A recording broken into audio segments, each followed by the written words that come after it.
Hello, you wonderful people, and welcome to another episode of Not to Comic Book.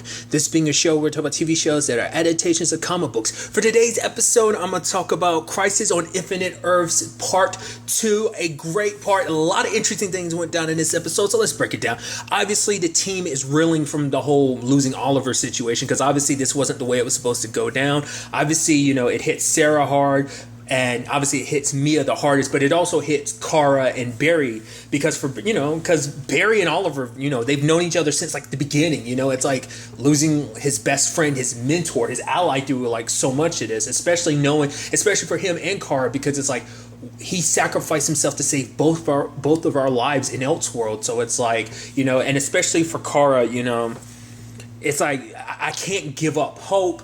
But it's kind of like we kind of just have to accept it as is. So now it turns into a situation they're going to need a wave rider. And I love Sarah being like, yeah, the team said they're done. They don't want to be involved in any more crossovers. I love that. I literally brought it up last episode how they talked about like, oh yeah, how they missed out on a crossover and everything. It's like, no, we're done with crossovers. I just love that. But it's like, so Lila goes to, was it Earth 76, wasn't it? Where instead of Gideon being the voice for the Wave Rider, it's Snart. And I'm like, that's so cool. And Rory's Mick is the only one that's left of the Legends, because the Legends have retired. I'm wondering where in the continuity is this? Is that supposed to be at the end of the series when the Legends have done all that they wanted to do, but Mick decides to stay on board and he's trying to write, which is so interesting because obviously Earth 1 Mick has been published. So it's just so interesting that this Mick is still trying to get it off, off the ground, which Lila offers him, hey, you got beer, save the urine. You had me at beer. So that was pretty dope. But then now it turns out they're all looking for these paragons, these 7 kind of symbols, people who are these kind of symbols that are necessary to fight back the Anti-Monitor. One of them is Kara, who is the paragon of hope, but obviously she's kind of lacking a little bit of that right now. But the other one ended up being the paragon of destiny, which is Sarah, which in the grand scheme of things kind of makes perfect sense, because even Ray's like, oh, yeah, she does the whole time traveling thing, so it makes sense. But also when you actually think about it, Sarah, or at least a version of our Earth 1 Sarah, wielded the Spear of Destiny at one point in time. Obviously, that Sarah doesn't exist anymore because of time paradoxes and that just being erased. Obviously, I'm talking about the whole Season 2 situation when they went against the Legion of Doom. So I think that's almost very befitting. But obviously, they've got to find the Paragon of Hope and the Paragon... Not the Paragon of Hope, but I forgot what the other one was called, but the one is the Paragon of Courage, and the other one is, a Paragon who's a Kryptonian who's lost more than any normal man would be able to handle. So a lot of bouncing around at different places. Obviously, Lex showing up, and, Kara's ready to, like, her eyes are heated up. It's like, no, Lena was supposed to kill you. Dude, I cannot wait till Lena finds out that her brother's still alive. That's going to be interesting. I wonder if they're going to tackle that. Like, you have the opportunity. Lena's here in the crossover. Lex is there. It's like, of course that's going to be. But obviously the Monitor being like, well, Lex has his own role to play and everything. Which Lex ends up stealing the book. And he decides to go across the multiverse to kill all the different Superman. Well, he's dead set on killing Superman. It's like, well, I have access to a multiverse. Why don't I go out there and kill all the Superman possible? Which also shows you how much of a megalomaniac he is. It's like literally the entire multiverse is being wiped out, but you're making damn sure that you kill all the Supermen when you have the chance. It's like, you got to give him credit. Like when his evil obsession has not subsided whatsoever. So that was interesting, but it turns out Marnavu knew this was all part of the plan. He needed Lex because everyone has their own part to play in this whole, situation. So it seems like Lex's was to kind of play out the way it is, but we'll get to that soon enough. Well, since we're kind of on the topic of Superman, we have Iris going with Clark and Lois to find the different Supermen. They go to different Earths. Obviously, Lex has killed some of the Supermen with, like, what was it? That might have actually been like 76. No, I think it was like 75. It was the Earth that, they went to, and he'd already killed one. Then they went to 167, where we see our boy Tom Welling returning as Clark Kent. I'm like, which begs a question, and it makes me wonder, because I'm getting so caught up in it, but is the 167 the continuity of the show Smallville, or is it kind of a similar parallel? Is that what they're kind of setting up? I'm wondering about that. Is it a different Earth that looks similar to Smallville, or is that just to be like, no, I interpreted it as being like it is Smallville, the continuity is Smallville, but maybe it's not. Maybe it's just an Earth similar to Smallville. Regardless of the situation, I love that they meet Clark and they're like, both Iris and Lois are like, whoa, look at him, like basically making reference to the fact that it's him in that shirt and everything, looking like the dude on a brawny paper towels thing. And even Clark being like, excuse me, babe, I'm right here. And he's like, because Clark is chopping wood, and he's like, yeah, I could do that with one hand. And even I didn't think much of it when he said that. I was like, oh, who are you? I was like, oh, we're from different Earths, like Lex Luthor. It's like, oh, yeah, I thought, been a while since the president's been around here, which is like, wait, Lex is president in this world? Which I do know in certain continuities in the comic books, he does become president. So I think that's kind of playing into that. An interesting side note, well, I'll go ahead and finish this up. But I love that Lex shows up and he's gloating in front of Clark and everything. And just like, oh, I even love him being like, oh, so in this universe, Clark Kent is Superman. That's something interesting to know. Obviously, that can't be, it's preposterous in my world because that dude can't see in front of. It's like I brought that whole conversation up about whether whether Clark Kent is actually a good disguise. Because it's not just about putting glasses on. It's making yourself seem like a bit of a kind of a loser, like kind of clumsy and like, whoa, I'm kind of trying to seem unassuming is kind of the whole point of the identity and everything. So that, it kind of plays into it at this point because he doesn't even think on his Earth that Clark, and that's interesting to know that he doesn't know that Clark is Superman on his Earth. So I think that's pretty dope. But he only knows that because of this and everything. So it's like, oh, obviously things are completely different on my Earth. So I just thought that was like a nice little tidbit of information for them to include that. But he tries some kryptonite, but it doesn't work. I'm like, oh wait, and Clark is like, yeah, he doesn't have powers in his universe. And I still like the fact is he doesn't have powers, but he's still obviously stronger than Lex and lays him out a little bit. I'm like, that's pretty dope. Because it turns out Clark gave up his powers because he found something more important. Because it turns out, like, obviously him and Lois are together and they have kids and everything. And I love that he's explaining. He's like, yeah, some stuff popped up about the multiverse being in danger. She's like, oh, look at you. You're cracking a joke. It took you like 10 years, but hey, look at you cracking a joke. I was like, huh, that's interesting. So it's like, hey, the girls, they need us. So, like, and they both walk off. Which is so, it would have been interesting. I would have loved it if Kara would have actually met Lois from 167, just because obviously, it's Erica Durant who plays both her mom in the current iteration of the Arrowverse. Obviously, like, she didn't play Kara's mom / aunt in season 1. Once again, that's the whole thing. But it would have been an interesting thing, but nevertheless, I like that. But the reason, little side note information, if you're unaware, Smallville actually technically has an 11th season. It's in the form of a comic book. The comic book takes place 6 months after Clark becomes Superman at the end of Smallville. Obviously, there's like that 7-year time skip. Obviously, like after he saves the day as Superman, before we get to the 7-year time skip, 6 months after that, the entire comic book run picks up like right after that. So it's just kind of interesting. So I'm guessing this is suggesting that at some point later on in that timeline, maybe this is something that was tackled in the comic books or at least hinted towards. I've never read the comic book, so I'm not unfamiliar, but I guess at some point in that continuity, he gave up his powers to have a life, which is so interesting because remember, Earth 38, Clark was literally dealing with that last episode because he thought like, oh, I thought I could leave the cape behind and just kind of have everything, but that's not the case. Well, it looks like that Clark has everything. All it took was him not just giving up the cape. Technically, Clark gave up his powers by being on Argo because there was no yellow sun, so it's interesting. An interesting parallel that I don't know if Earth 38 Clark really is aware of, but I think that's such an interesting thing of like, oh yeah, in this continuity you're able to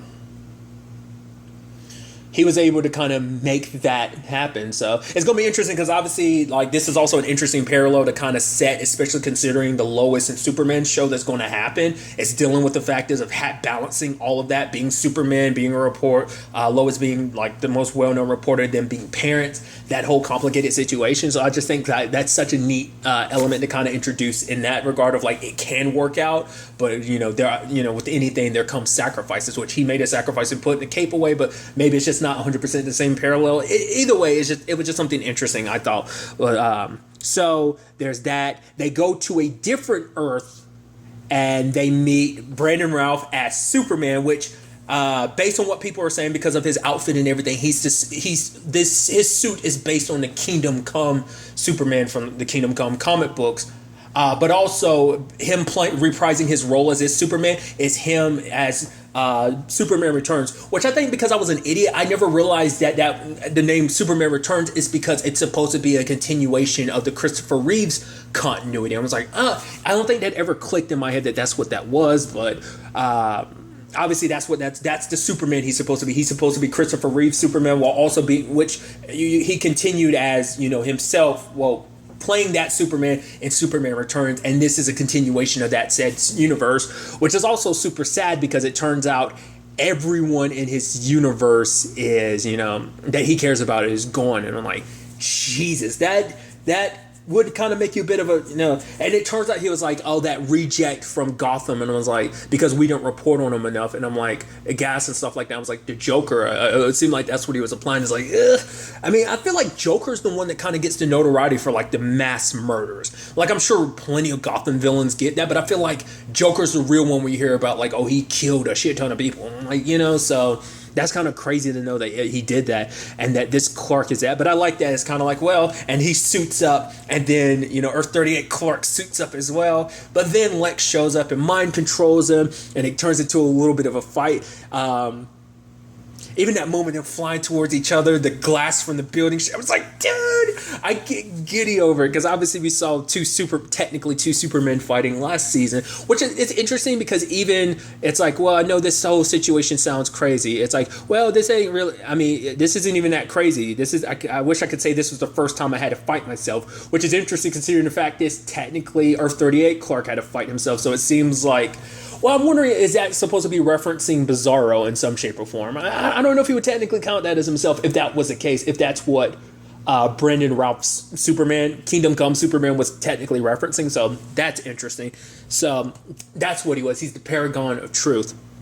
Because for him, it's like Lex had warped his mind into taking all the love that he had, I guess, and warped it all into anger, because it's like, what do you know about what I've lost, So, and I think that shows how powerful that world Superman is, to be able to keep going after everything and everyone you've lost, your friends, the woman you love. He even referenced the fact that later on, he's like, I have a son named Jason, which I'm like, The fact that they dropped that must mean like, if you're a comic book nerd, you're like, oh my God, it's the thing. It's like, it doesn't mean as much to me, but I still think it's dope. It's like, that's interesting. Also kind of neat to see, like, I don't know, it's actually kind of sweet to know that, like, in different universes, it does work out for him where he has kids, whether it be 167, Smallville, or whether it be Earth 38, or whether it be, Kingdom Come Superman, he has a kid. So I think it's kind of sweet that in the end, because it's interesting, because he has a son named Jason in that one. Obviously, they have a son named Jonathan. Smallville, they had two girls, so it's like, I mean to be fair, it's just like Diggle and Lila, they had a daughter, Sarah, and then but then they ended up having John Jr. just because of Flashpoint, so it's just interesting when you think about that in the grand scheme of things. So there's all of that. Then there's the whole going to Gotham 99, where Kara is coming along. Because the next one is obviously the Paragon of Courage, and it's the future Batman, the future Bat. And obviously they go to the door, and lo and behold, who opens it? It's Luke. And Kate's like, wow, you're like, basically like, wow, you're super ripped. And it's like, is that a bad guy? And it's like, no, actually a friend. And she's like, and Kara's like, at least he's cute. And she's like, no, don't even take that there. That's weird. This is weird. I just love Kate being like, okay. And it's like, I won't open the door. All right, Kara, can you? And she's like, all right, got this. Kicks down the door. And it's interesting, obviously, losing my mind a little bit, because I think this is outside of this is the first time I've ever seen Kevin Conroy. In general, I never knew what he looked like prior to like the pictures and announcements that he was going to be in this. I'd never actually seen Kevin Conroy before, so this is like, maybe I actually have and I just never realized it. But obviously, if you're uninformed and don't know, Kevin Conroy is probably like one of the most notable voices of Batman. Like Batman, the animated series from the 90s. I think even in the Arkham games, he does most of the voices of Batman. I think the only one he doesn't do it in is Origins, and I could be 100% wrong about it. I feel like there's certain ones in Arkham games he doesn't do, but he's traditionally one of the go-to voices for the traditional, like, well-known voices of Batman. So it's interesting, and part of me is thinking in the back of my mind, I'm like, hashtag not my Batman, in the sense that, like, because it's Kevin Conroy, but he's not playing the Batman from the animated series, he's playing a different Batman. it was really interesting because I love him being like, oh, Kate, you died like 5 years ago. So obviously, and Kate's like, oh, first time I've ever been a ghost before. So that's interesting. But I love that line where he was basically like, oh, you can't be Clayface because he's melted. I was like, oh, we're quickly going over that. Can't be Jane Doe because she's in Arkham. I was like, I'm familiar only slightly with Jane Doe. Because at first I was like, Jane Doe? I was like, but from Doom Patrol? I was like, no, that's Crazy Jane. Completely different. But it's like Jane Doe, I think she was in the final season of Gotham. I know she definitely popped up in Gotham. I want to say it was the final season she popped up in. It's still not a character I'm that familiar with, but I just know the name and stuff like that because of that. But regardless, this was a really, really interesting Batman because this is a Kevin Conroy who's wearing this exoskeleton and stuff because apparently, and he makes this point of like, oh yeah, because it's like, he actually kills in his universe, which obviously, like, there have been iterations of Batman. I think earlier days it's typically steered away from that, but I guess it depends on the continuity where Batman kills because that's typically against his code, which even Kate's like, wait, you don't kill? He's like, yeah, it starts off like that. You have a code and everything, but then you kill one person and then another, almost making it sound like it's so easy. Like, he's super, like, jaded, which is interesting because obviously you could make the argument that Ben Affleck's Batman was a bit jaded. To me, I thought that was kind of an interesting element to it. This is super jaded where it's like, nah, forget that. Kill. And the fact is, even Kara was talking to Luke and saw like it's like, oh, these are mementos from the villains he beat. It's like, no, they're trophies. One I think was related to Mr. Freeze. One looked like it was Riddler's staff that was broken in half. I forgot there was another one that was, it was Joker's car, which shows that he killed Joker. It was interesting because in Titans, that was what Trigon used to get inside of, that's actually interesting. I didn't even think about that. That's what Trigon used to get inside of Dick's head was, making it seem like Bruce went nuts and started killing all his villains in Arkham Asylum, even killing Joker. Like, that's so interesting. It's like, the parallels between that, especially because they've set up that Titans technically exist on Earth 9, so that's kind of pretty dope to kind of include that as well. But regardless, but to know that he snapped that much, and it's like, the reason why he's in the exoskeleton is because apparently Superman baned him in this continuity, and it's like, here's our Clark's glasses because Kara notices immediately, which I totally looked over. The fact is that Kingdom Come Superman or Clark talked about like, look at I like your glasses, and and both him and Earth 38 Clark are adjusting their glasses and just like, but regardless, it's like, wow. So not only have you killed your villains, you've killed Superman in his continuity. And it's like, I guess because Superman was trying to stop him. And it's like, it's so crazy when you think about just like how sideways that, because they have a very complicated relationship, sure, but they admire and respect each other. And just to think that in this continuity, I mean, it kind of reminds me a little bit of I think it kind of blends itself a little bit into the Injustice storyline of just like, obviously, Superman kind of went crazy, killed Joker because Joker pushed him to end up killing Lois, if I remember correctly. So Batman kind of being the good guy trying to stop Clark from going too far, and then obviously in the vice versa, this of Clark trying to stop Batman from going too far, because obviously that always being a thing for Clark, of Bruce, of always tiptoeing that line between light and dark, and obviously Superman trying to keep him on the right side of things, had no choice but to stop him. But man, that's crazy. And obviously for him, he doesn't believe that it's like, if any world out there is like this one, Earth 99, he's like, none of it's worth saving. I'm like, Jesus, he's really given up hope. And it's like, and even Kate's like, no, like the Bruce I know would never be like that. Because for him, it's like Kate became Batwoman in this continuity too, but she ended up dying. Even the whole aspect of like, Batman's reign of terror over Gotham, because once Superman broke his back, he couldn't get in the suit anymore, so obviously Batman kind of died that day. But Kate ended up dying because she ended up kind of picking up the mantle and everything. But it's like, I'm not your Kate, so what happened to her isn't necessarily going to happen to me. But I think it's so interesting because obviously Kate's dealing with everything that she's dealing with after what Alice did, killing Catherine, and what that did, kind of framing her dad for what like obviously Kate's kind of in a bit of a dark place, and seeing like whoa, like when you let your anger control you, consume you, once you start down that path of like wanting, because now she had made it clear like, oh, I want to stop Alice no matter what, but now it's like, wait, if I go down this path, I could end up like, there might not be any stopping me, I might end up like him. But sad, and in the end, he even talked about the fact is, oh, I can't believe you're here trusting a Kryptonian. It's like, man, you sound very Lex Luthor-like right now. I'm sure in this continuity you're like, because because that was it. He actually said like, oh yeah, someone coming down, trying to be a hero with all these powers. He's very much the Lex Luthor of this world, just Lex Luthor meets Batman. That's an interesting. That's why I'm like hashtag not my Batman, because it's like, oh, it's so sad considering who Kevin Conroy is amongst the Batmans, that obviously his Batmans typically aren't this one. I'm sure that had to be a nice turn of events of like, oh, I'm playing this like super evil Batman that just because I started down the wrong path and I kept going and didn't stop and never turned back. That's such an interesting element to all of that. So sadly, he ends up dying, and obviously, for Kate, that still probably gotta suck to see him dying like that, but obviously knowing that that's not the Bruce that because he would never cross that line. And, when they get back to the ship and everything, it's like, well, that Bruce wasn't the one, but it's like, nope, it was always you. I guess the whole thing was kind of like, it was meant to show her, it was meant to be a test to show, like, to have the courage to kind of, I guess, not go down that path, to turn away from it, to kind of see the right, like realizing like that wasn't the right way to go about things. And I like that, him being like, you are the Bat of the future. I like that because it's like, well, it makes sense.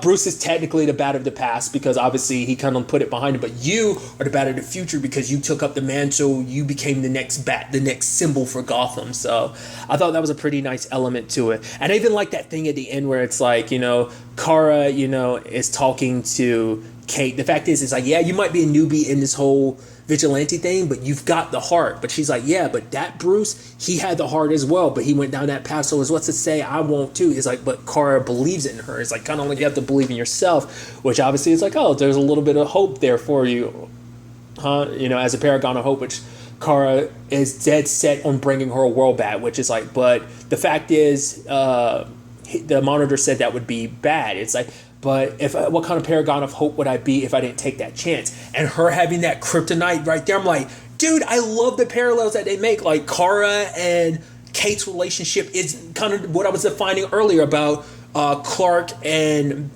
Bruce's relationship. That complicated nature of like, trying to keep each other, almost kind of bringing a balance to each other, because it's like, Kara's desperation to bring back her world might cause more problems, so she's a friend and an ally, but am I willing to kind of do this, like do whatever I need to stop her, if it means for the greater good of the multiverse and just all of this maybe, so I think that's going to be an interesting dilemma to kind of put Kate in going forward. So I think that's kind of a nice setup.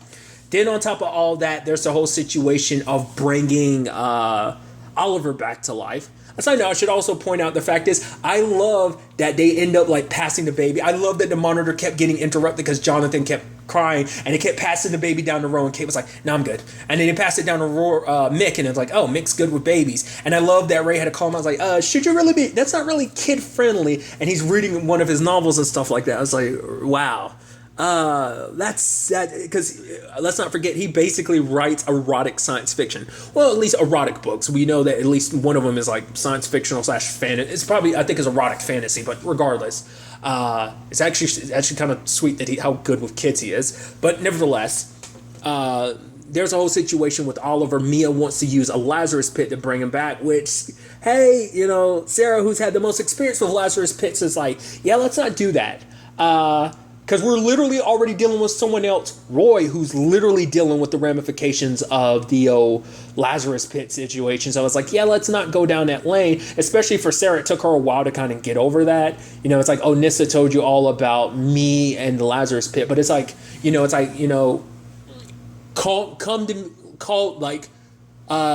was basically saying, well, come to me, like, when it's your father in this situation, when it's your father that's dead, which is super messed up for you to say, considering the fact is, like, Sarah's lived a while. She's gone through a lot. She's lost Laurel. She lost her dad. She would have done anything to bring Laurel back to life, but that wasn't something that she was willing to let happen. Hell, even your Aunt Thea went through the whole Lazarus Pit situation as well.